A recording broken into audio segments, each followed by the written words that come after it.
Assalamualaikum warahmatullahi wabarakatuh. Perkenalkan, kami dari kelompok 2 akan mempresentasikan tentang perkembangan kognitif, bahasa, dan perkembangan sosio-emosional serta implikasinya dalam pembelajaran.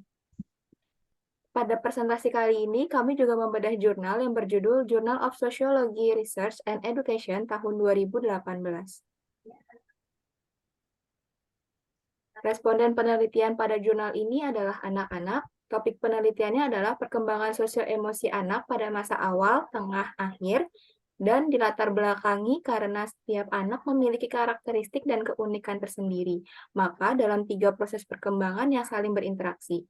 Perkembangan kognitif, bahasa, dan sosioemosional dapat mempengaruhi tumbuh kembang anak karena perkembangan ketiga aspek tersebut menunjukkan bagaimana anak berpikir dan bersikap terhadap orang lain, baik di lingkungan keluarga maupun di lingkungan sekolah. Metode penelitian yang digunakan dalam penelitian ini adalah metode studi pustaka, yakni dengan mengumpulkan informasi dari buku-buku dan literatur lainnya yang terkait dengan masalah dan tujuan penelitian. Hasil penelitian, perkembangan sosio-emosional dapat mempengaruhi tumbuh kembang anak karena perkembangan ketiga aspek tersebut menunjukkan bagaimana siswa berpikir dan bersikap terhadap orang lain baik lingkungan keluarga maupun lingkungan sekolah. Baik, pembahasan selanjutnya tentang perkembangan sosio-emosional, kemampuan anak dalam berinteraksi dengan lingkungannya, dan bagaimana mereka menyikapi hal-hal yang terjadi di lingkungannya tersebut. Perkembangan sosio-emosional terkait dengan perkembangan diri dan perkembangan moral ada dua aspek penting tentang diri, yaitu satu, harga diri dan self-esteem, pandangan anak tentang dirinya, dan dua, identitas diri. Eksplorasi adalah pencarian identitas, sedangkan komitmen adalah penerimaan personal pada satu identitas dan menerima apapun implikasi dari identitas anak. Eksplorasi dan komitmen ini digunakan untuk mengklasifikasikan diri berdasar 4 identitas, yaitu identity diffusion, identity foreclosure, identity moratorium, dan yang terakhir identity achievement.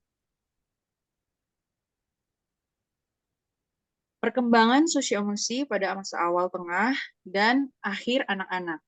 Masa awal 0 sampai 3 tahun, pada awal kehidupan, bayi mengembangkan ikatan emosional dengan orang tua atau penjaga utama.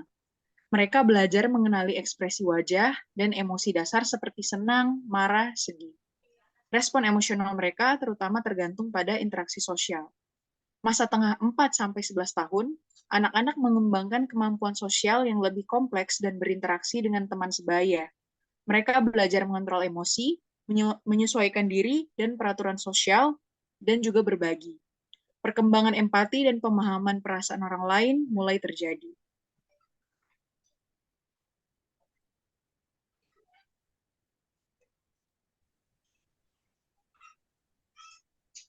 Masa akhir 12 sampai 18 tahun.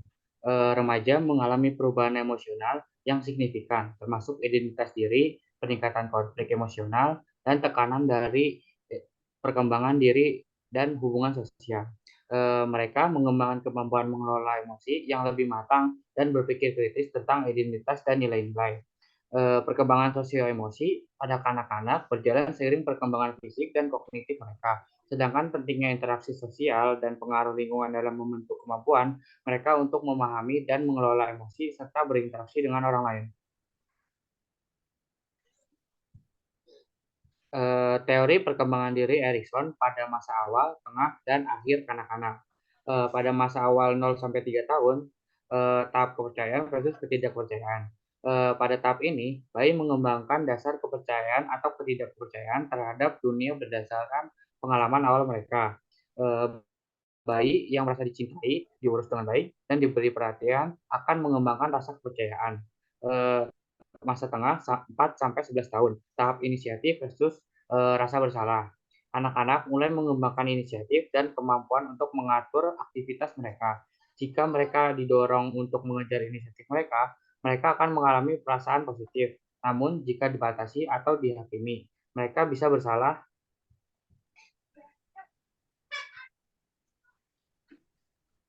Masa akhir 12 sampai 18 tahun. Tahap identitas versus peran identitas yang bergabung. Remaja mencari identitas diri dan mencoba memahami siapa mereka dan apa yang mereka inginkan dalam hidup.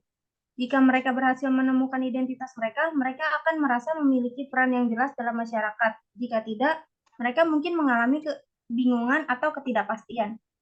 Teori Erikson menyoroti pentingnya pengalaman perkembangan dalam membentuk identitas dan persepsi diri sepanjang masa kanak-kanak, dan bagaimana resolusi atau ketidakresolusian terhadap tahapan tersebut dapat mempengaruhi perkembangan individu. Perkembangan emosi pada anak-anak adalah proses kompleks yang melibatkan evolusi perasaan dan pemahaman mereka terhadap emosi. Yang pertama, tahap awal, 0-2 tahun. Bayi mengungkapkan emosi dasar seperti senang, marah, sedih, dan takut.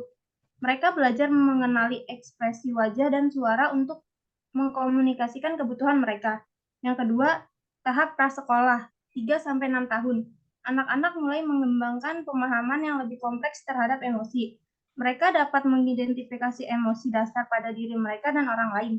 Kemampuan mereka untuk mengontrol emosi juga berkembang meskipun belum sepenuhnya terkendali. Yang ketiga, tahap awal sekolah, 7-11 tahun. Pada tahap ini, anak-anak lebih mampu memahami nuansa emosi.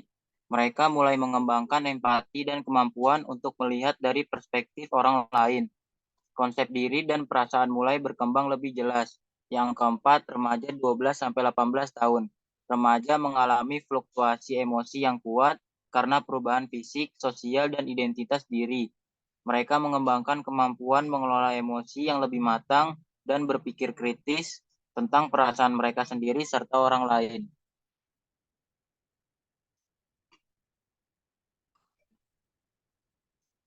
Selanjutnya, perkembangan moral berdasarkan teori Lawrence Kohlberg.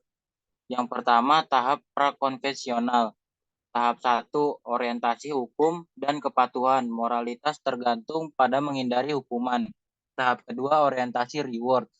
Moralitas berdasarkan keuntungan pribadi dan imbalan. Selanjutnya, tahap konvensional. Tahap ketiga, orientasi persetujuan sosial. Moralitas ditentukan oleh norma sosial dan persetujuan orang lain. Tahap keempat, orientasi ketaatan aturan. Moralitas berkaitan dengan menjalankan kewajiban dan menjaga ketertiban sosial. Yang terakhir, tahap pasca konvensional. Tahap kelima, orientasi kontrak sosial. Moralitas terkait dengan kontrak sosial dan prinsip etika adil. Tahap keenam, orientasi prinsip elit. Moralitas berdasarkan prinsip etis yang universal dan internet.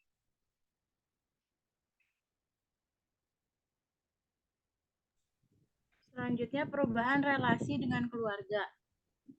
Yang pertama, masa kanak-kanak. Anak-anak biasanya tergantung pada orang tua dan saudara-saudara mereka untuk memenuhi kebutuhan dasar dan perkembangan emosional.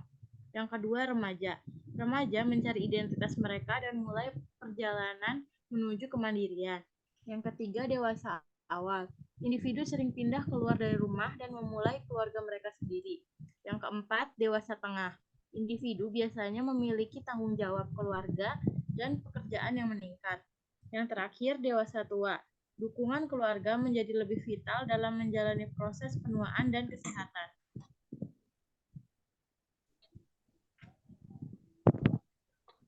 Lalu selanjutnya ada relasi pertemanan, yaitu terdapat perubahan relasi positif, membangun hubungan dengan lebih dekat dan menjadi teman yang lebih baik. Dengan contoh, saya berhasil memperkuat hubungan dengan beberapa teman lama melalui komunikasi yang lebih terbuka dan kegiatan bersama. Lalu selanjutnya ada perubahan relasi negatif, jarak dan kesibukan, dan perbedaan minat dan nilai. Dengan contoh, saya menyadari bahwa ada perbedaan minat dan nilai yang membuat hubungan dengan beberapa teman menjadi kurang harmonis. Lalu ada perubahan relasi netral. Di dalamnya ada perubahan fase hidup dan perubahan lingkungan. Dengan contoh, beberapa teman saya mengalami perubahan fase hidup seperti menikah, memiliki anak, atau fokus pada karir yang membuat interaksi kita berkurang.